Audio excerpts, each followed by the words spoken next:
I'm very, very excited to be here today, and I'm sure you can imagine why I'm so excited. One of the reasons that I'm excited is because I have the honor to empower others. And I hope that today, with humbleness, I can leave something that will empower you. And the second reason, and you can also imagine, it's that I was able to make a dream come true, which is writing my book. And we all have a book within ourselves, so making it real and being able to talk about it makes my heart glow, right? So you can just imagine why I'm so excited, and we're gonna talk about this a little bit more in the presentation. So I would like to first tell you a little bit of what we're gonna be doing. I'm going to be talking the first minutes about me and how I ended up doing this, right? Talking about happiness and meditation, especially when I graduated from law school. Hello, right? Like, okay, so I'm gonna tell you a little bit about me, that part of me that everybody knows, and that part of me that you don't know that I'm willing to share. And then we're gonna be sharing a few concepts and ideas that are spread through the book, okay? And we're gonna be doing some exercises. So welcome aboard, and I'm very excited. Okay, the thing that you know about me, because you probably read my bio, is that I was raised and born in Mexico City. Not that it's not noticeable, right? But I was born in Riyadh. And I studied law in Mexico. I graduated in Mexico, and I worked most of my life in the corporate environment, just as you. And I understand very well, what this means. And I am fluent in Spanish, English, and German. Spanish is my mother language. I do have a strong accent. If there's anyone didn't understand anything, please. I am not taking it personally if you ask me, to repeat what I said. And I am the author of Beginner's Guide to Happiness. So this is what most of the people know. This is like my social face. But what you don't know about me is that I consider myself a stress survivor. And why I call myself like this? Most of my life, I was a very angry person. I mean, angry like Mexican Hulk. And I'm not kidding when I say this. I mean, my ex-husband said, you could become the exorcist and turn the whole head around. And I am not lying. With having all these anger issues, I had problems with my relationships, with my co-workers. I had high expectations over people. I was very demanding. And these wrinkles in here are not for free, so yeah, so I was pretty hard. With that, I had insomnia, heartburn, knee pain, aches everywhere, and I honestly was under a lot of stress. And this is, I'm telling you, this is between my 20s and probably my 40s. My 30s. So from 20s to 30s, I was pretty bad. Then I took a personal decision, a crazy one. And after a love disappointment, I married almost kind of like the first guy that crossed my way. I married and I moved to Germany. I learned the language really fast. I had intensive courses and I learned, and in 1 year I was already working in the corporate environment again. So I forced myself to fit in really quick, and everything was apparently fine when I had a panic attack. Has anyone or from first-hand or second-hand know about anxiety and panic attacks, right? So I'm not gonna deepen because it's pretty scary, and this is gonna be a pleasant presentation, but I'm just going to explain to you, for the ones that are lucky enough that have never experienced, of what it is. Your body behaves on its own as if someone is chasing to kill you, okay? Your body enters in panic mode, your body. That means you're here, your body, you could vomit, you could scratch your face, you could have diarrhea, you could have heart palpitations, you could start sweating, there's so many things that could go, that happen when you're having a panic attack. So that was my experience when I was in Germany. And I couldn't breathe, and it was horrible, and my heart was pounding, and I scratched my face in desperation, and this was 20 years ago. I didn't know what was going on with me. I started running in the street without any direction. I didn't know. So finally, I ended up in the hospital, and the doctor came, and he said, well, he smiled, you're fine. You're not gonna die. You just had a panic attack. The specialist is on its way. And I was like, well, okay, who's the specialist, right? And when you have a big ego, and they tell you the psychiatrist, and he's coming, you're a psychiatrist? it's scary, right? Especially for me 20 years ago, it's like, the psychiatrist, what do you mean? I mean, I'm not crazy, I'm okay. So the psychiatrist comes and he asked me a very basic question. He asked me, what's your problem? And I'm like, well, I don't have any problem. What are you talking about? I mean, I have a job, I learned the language, I am married, he loves me, my parents are alive. I mean, I don't know what you're talking about. And then he asked me again, and I honestly don't know, I don't know. Suddenly, he asked me one basic question. What would happen if you fall backwards? Who would pick you up? By then, my husband is waiting for me outside, and in that moment, I was like, tears, and I'm just crying. Well, yeah, I have a car, but I owe the whole car, and I have a dream job, but I'm in the probation period. If I lose this job, I won't be able to move from the horrible apartment that I hate. I learned the language so fast so that I could work. So, everything started to come out. This is something I was hiding. It was unconscious. All this began this journey. So I ended up with another psychiatrist, and I'm like, I don't care what you have to say, just give me medication. I mean, I don't care, I need to work. So I don't know why in Germany, or at that time, that doctor said to me, there's nothing I can give you to heal. You're gonna have to heal on your own, and I think you can do it. And I'm like, no, you don't know what you're saying. I don't live the days, I survive the days. My heart is pounding all the time. I am in the probation period. I can't. And I can't sleep. And, he said, you can do it. There's nothing I can give you that will heal you. I was honestly so angry with him and in desperation. And then what do? Well, let me understand what is going on with myself. What's going on with my mind? So then I go and start reading about the mind, and I find Tai Chi, right? So I went from Tai Chi to yoga, and then I began learning meditation and breathing techniques, and my whole life began to change. Later on, I went to see all these authors that assisted me through books. So, Wayne Dyer, I went to see him. I went to see Louise Hay. I went to see, probably you guys know these authors, or some of you know these authors. I went to see Deepak Chopra. Has anyone heard about Deepak Chopra? Okay, so then I went to see Brian Weiss, which is a psychiatrist, and I went to see all these famous people, the guy from the 4 Agreements too, and I was just so passionate about this new subject. So I began reading and studying more, and I decided to certify in meditation so that I could teach others to heal themselves, like I did. Eventually, this meditation led into life coaching, so I decided to life coach for near 5 years. And then one day I got it. I cannot help anyone that doesn't want to help themselves. I could be right, Buddha could come and talk to you, and you could just, you have the power to say like, well, I don't buy it, right? So all that became this book. The experiences, what I learned, because I thought, well, you know what, I have children at home, I can work less. Anyway, I can only give you a book. I can give you a quote. I can give you a phrase. I can give you support. It's really up to you. So this is very honest for me to tell you. I cannot do anything that you're not willing to do. Okay, I can just share. Okay, so now with that, I'm going to, let me see what the next slide is. I'm going to ask you to please stand up so we can make a little, movement. And there is an author that I respect, and she's internationally known, and she works with the energy of the body. So if you could just make some space, we're gonna do an exercise that is called Heaven and Earth. Please, guys, allow yourself to be vulnerable, right? And I'm gonna show it to you, and then we can just do it. So we're going to breathe like this, and then we're gonna keep one arm up, one arm to the heaven, or one palm, and one to the ground. Okay, and then we're gonna bring it to our hearts, and then we're gonna do the opposite, and we're gonna bring it to our hearts, okay? So why don't we just begin? We breathe, exhale, one arm stays up, palm and palm down. When you bring it to your heart, it's up to you. Just stay there. Some people can feel tingling in the hands. You maybe don't feel anything, but the energy in your body is beginning to flow. And the energy from heaven and the energy from earth you're going to bring it to your heart. And now we're going to do the same thing with the other side.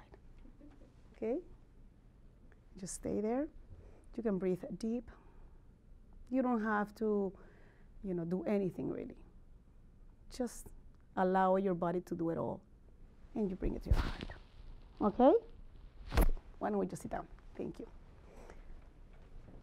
So now, we're going to begin, and I'm going to ask you. We all have a definition of success, right? I can ask you, and everybody can give me a different definition. I can say, for me, success might be something like, things work out as I want them to work out, right? But there's something that I think we can all agree. Where is the origin of success? Where does it begin? In a family, let's say. Where does the success begin? Can anybody say it? What do you think? Where? Me. Exactly. Where does it begin, success? People can say, well, it's in the mom. No. It's where?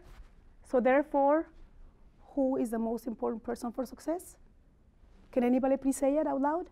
Whoever? Correct. So then, the invitation today is to understand that taking care of myself is not a luxury. Taking care of myself is a strategy, okay? It's an intelligent strategy for success, because without my well-being, there's nothing, okay? So many people take these as, oh, well, taking care of myself, it's like a luxury, but it's not. Taking time for yourself before makes you the best mom, the best employee, okay? So this is something I really want to encourage. And this is what we're all doing in this week of being positive. Acknowledging that everything begins with your attitude. And how am I going to have a good attitude if I didn't sleep last night, right? Or if I'm under stress and I'm surviving, how am I going to smile? Now, in order for us to begin to embrace a little bit more of joy or more happiness, I'm going to be very honest. There's a couple of things or a few things that you might consider to, to open to, okay? And the first thing is, am I willing to change? Okay?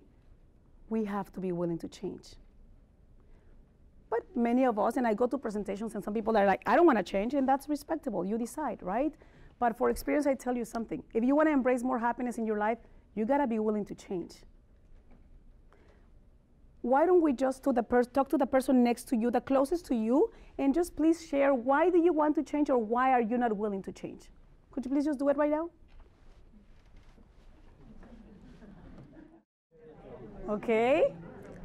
So, and we're going to be talking about this, but one of the greatest virtues is to ask ourselves, right? Because we just do things because we believe in, but then when I ask myself why, then things come true. Things happen. Okay, the next thing I have to honestly share is you gotta be willing to know yourself. And I know we all like, well, yeah, I'm Virgo, but it's much more than that. You gotta be willing to know things that you don't wanna know sometimes. We pretend not to know certain things, but they're always hanging in there. So we're gonna be talking about becoming aware of our needs in a future slide. So just right now, have the idea that you gotta be willing to be brave and courageous enough to face things that you don't like about yourself, okay? And finally, I think this ties up with the second one. We have to recognize that we have a lot of unconscious material. So we have an iceberg, right? And the tip of the iceberg could be representing what we know about ourselves.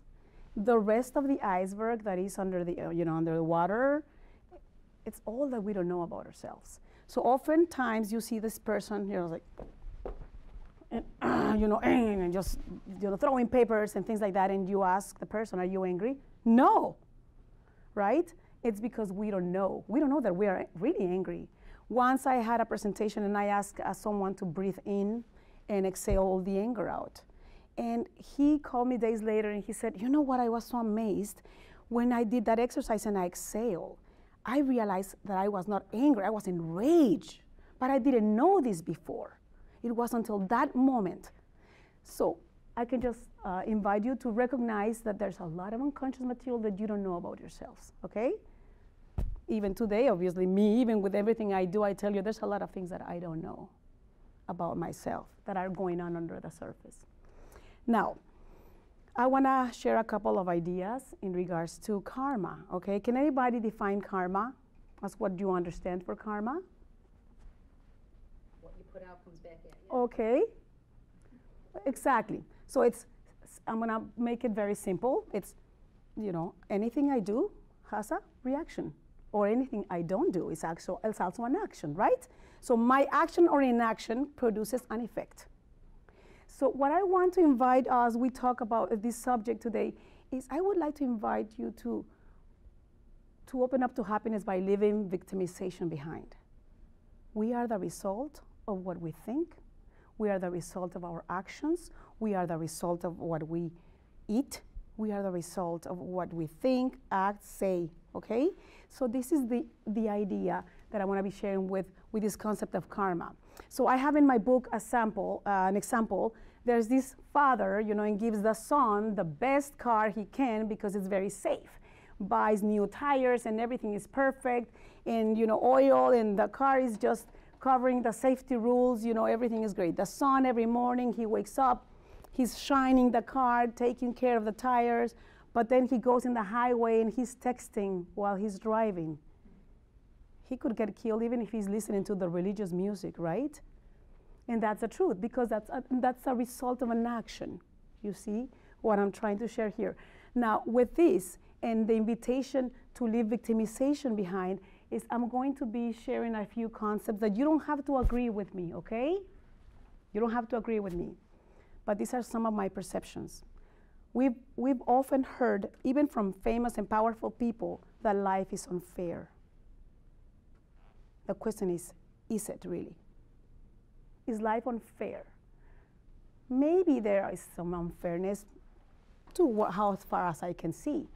But in my perception, I can tell you that life is very fair. We get what we put in. And this I couldn't understand years ago. I was like, I've struggled with overweight all my life. So I know that now you think no, but yes, I'll tell you, yeah, you know that. So yeah, so my husband, he comes in the scale 15 years ago and he's like, oh, I'm 174. He comes 2 years later and, 174. 8 years later, he's like, 174. Should I tell you my story? Can anybody understand that? I was like, how are you 174 for 15 years straight when I'm fluctuating from 10, 15 pounds? This life is unfair. This guy, why would God do that? Yeah, his metabolism is, why? So honestly, I was so angry until I realized one day where the difference was. The difference is not in what I do right now, it's my lifestyle. So he goes to the supermarket and he parks really far because he doesn't want his car to get, yeah. He walks. I'm like, where is the closest parking lot to the entrance? Okay, I go to the elevator, the stairs elevator, are you kidding me? I'm downstairs in the basement, could you please help me to bring the laundry up? He goes, and he wakes up and then he's cutting the grass, he's taking the snow. It's just as easy as that. I am the result of my lifestyle. Has anybody read the book Slight Edge? I highly recommend you this book. Have you? Okay, I highly recommend you this book. And it talks a little bit about, a lot about that concept of 1 penny plus 2 plus another penny makes 3 pennies, right? It's the same thing. It's if I drink water, but then I also eat vegetables, but then I also pick up my laundry and bring it on my own, and then I also use the staircase. And if I begin adding up, it becomes my lifestyle. So that was exactly what was going on, but I couldn't see this before. Okay, another example with that would be, again, I'm gonna put my husband because he was a lot of my inspiration and observation. If you know my husband, you will be like, well, he's a successful business owner. He's got 2 dealerships, car dealerships. And I honestly, you will be like clueless. How does this guy become so successful? And no, I'm not kidding. Would you buy a car from him? You know, he's not only introvert, but he's like, you know, this dry look. And I was like, why is life so unfair? I went to college, I did these things, and this guy makes the money that I cannot make. How does this happen? Is this unfair or what? Because I couldn't see the big picture. What I couldn't see is that behind his work, there was something that I was lacking. He had discipline, he had courage, he had resilience. So I started a project, and suddenly something goes by, and I'll stop for a while, okay? My husband starts a project, it goes bad, or whatever happens, and next day he says, whatever, I'm going and doing it again, right? It was in those little details. He gets sick, and he's not like, oh my God, I get sick, please bring me boxes, and you know, I can't do anything. He has a discipline, and what is discipline? 0 excuses. So he's a guy of discipline, of resistance, of resilience, of courage, and that was the difference. So I was always like pointing out and saying, life is really unfair. Take it or leave it today.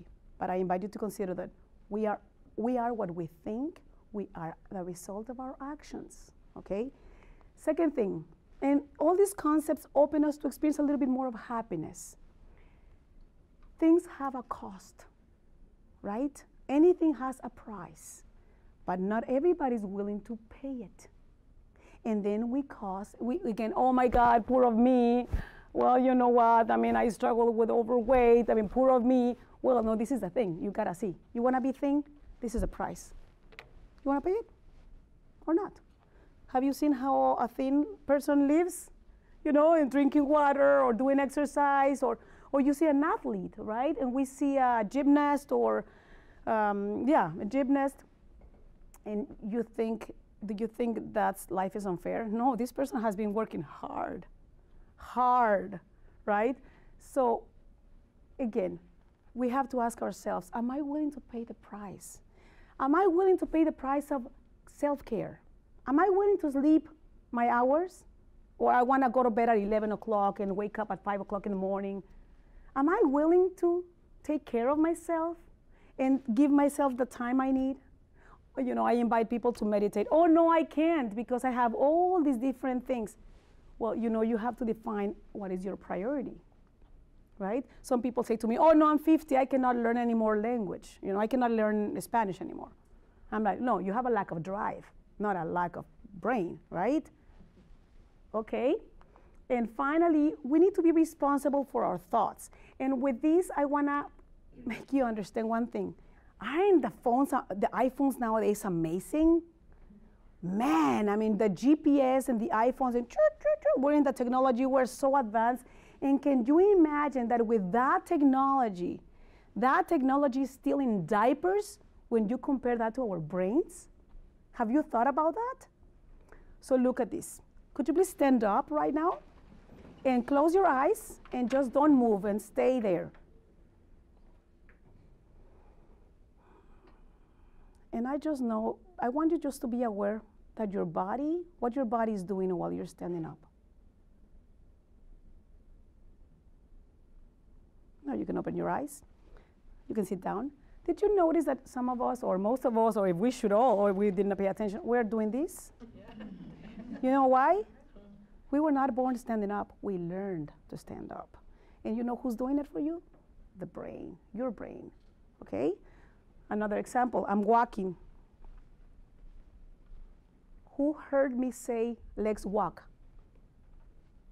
No one, right? I didn't even myself hear myself, hey, legs walk. You know, it was such a subtle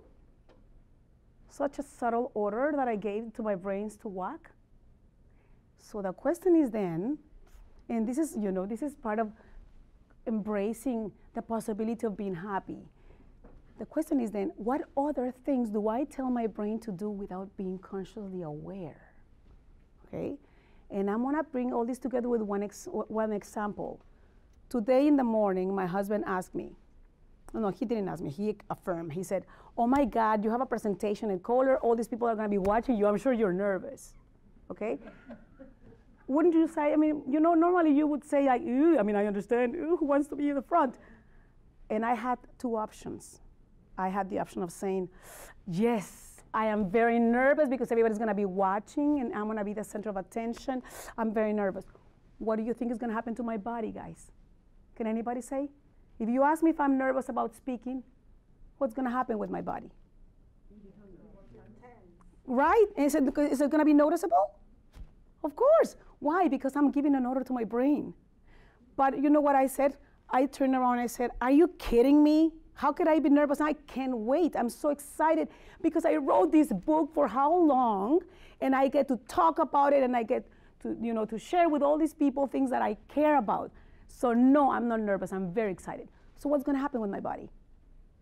The opposite, right? It's not even a rocket scientist thing. We get it. It's the way we speak, we're giving orders. So what happens then is because our brains are sending electric impulses. Every time I have a thought, there's an electric impulse. And my brain is made of plastic. There's something that is called neuroplasticity. And the brain is always changing and taking new orders, okay? So we can always change our brains. So we have to have a lot of respect for our brains and understand that the self-talk, the conversation that I have with myself, it's very important. But what do? Oh man, you're driving me crazy. I'm overwhelmed with this, right? I just gave you the example of what my body would do if I said I'm stressed out. So what happens if I say I'm overwhelmed? Right? Or what else, oh, this is a nightmare, my husband's favorite. I mean, you're driving me crazy or whatever. So we have to be very, very careful of the way we speak ourselves if we want to embrace a little bit more of happiness in our life, right? Can you please agree with me? Could you please share with the person next to you and just say, my self-care is my priority, if you're willing to share that. Okay? At the spot?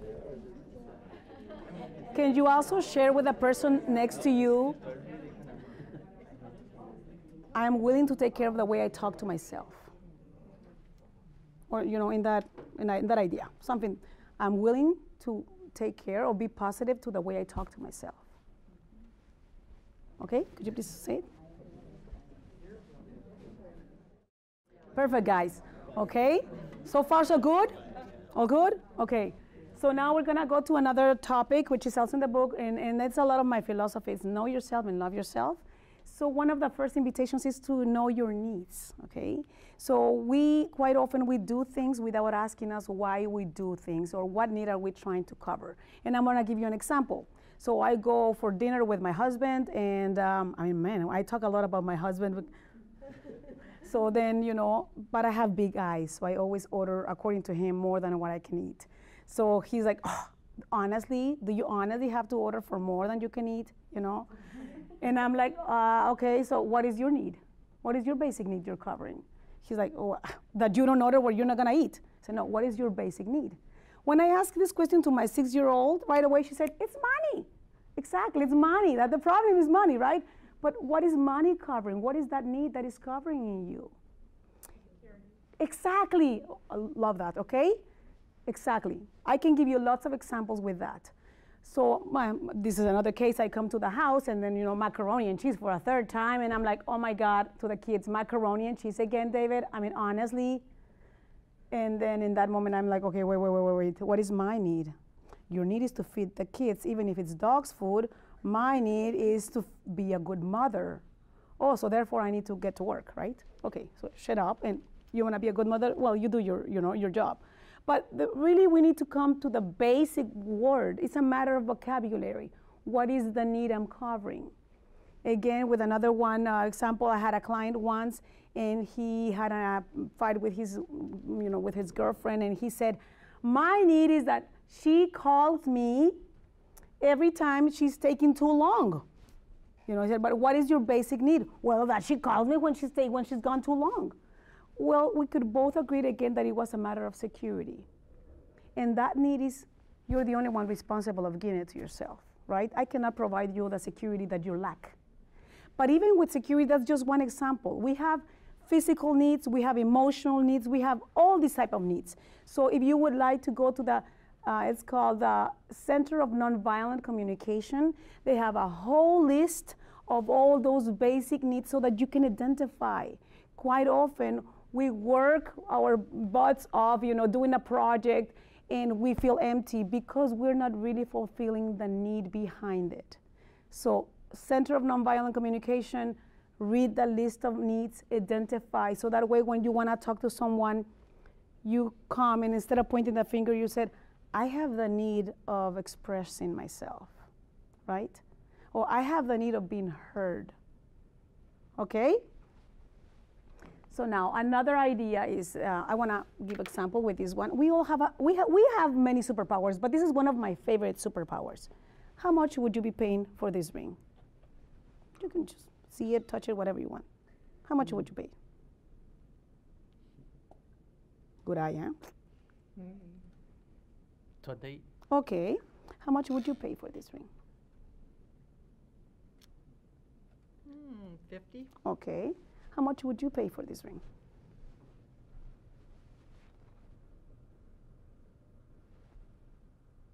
Mm, 35. Okay. How much would you be willing to pay for this ring? I want you to say you're real, okay? $5. Perfect. Okay. What is the cost of the ring? What is it? Can anybody guess? Exactly. It's not the ring. It's your superpower to decide if this is valuable for you or not. Okay? Who decides what things are valuable or not? Who? Could you please share that with the person next to you? And you can just say something like, I am the value granter.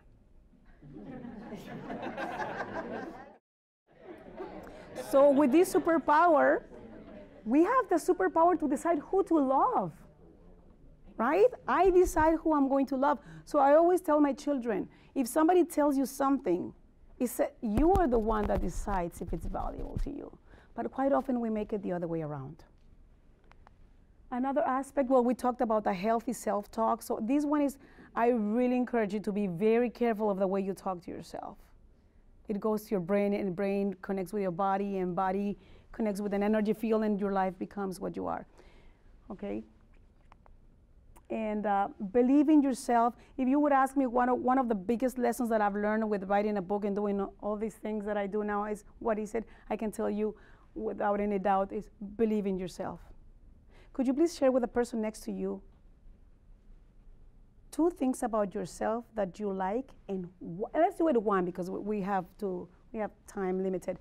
1 thing that you like about yourself and why you like it, okay? Why?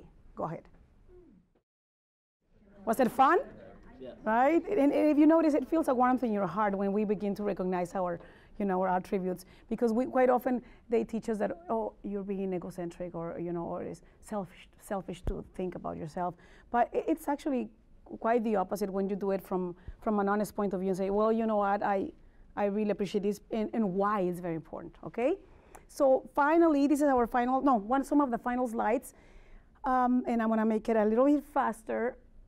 In the book, I speak of my philosophy of life, let's say, and I think that we're here and we're meant to learn.